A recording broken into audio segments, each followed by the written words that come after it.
Machine and System Safety Tips Part 1. It is critical to comprehend why machine and equipment safe measures are required.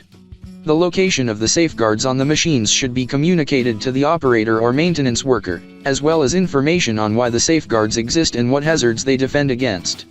An operator or maintenance worker should also be instructed on how to remove machine and equipment safety guards, as well as under what conditions guards can be removed.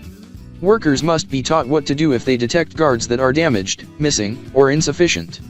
A dress code should be presented to an operator or maintenance worker. No loose-fitting clothing or jewelry, for example. These objects could easily become entangled in the machinery or equipment. Any piece of equipment, from the simplest hand tool to the most complicated machinery, has operational safety risks. Hazards of machines and equipment. Electrical hazards. Each piece of equipment that uses electricity as a power source has a risk of electrocution. Look for exposed wires or broken sections in power cords, switches, and connectors. Caught in hazards amputation.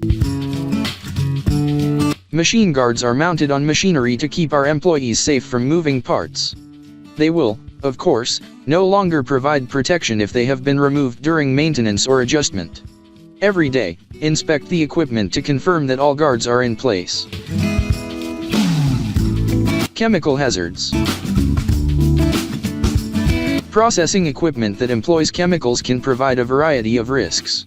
Leaks can result in slipping dangers as well as probable chemical exposure. Vapors from leaking hoses could cause respiratory problems. Sharp edges. If sharp edges are not guarded, merely passing past machinery can be dangerous. Check equipment mounting brackets, sign edges, and control boxes for sharp edges. For more information, call 469-370-7501 or visit interstateheavyequipment.com.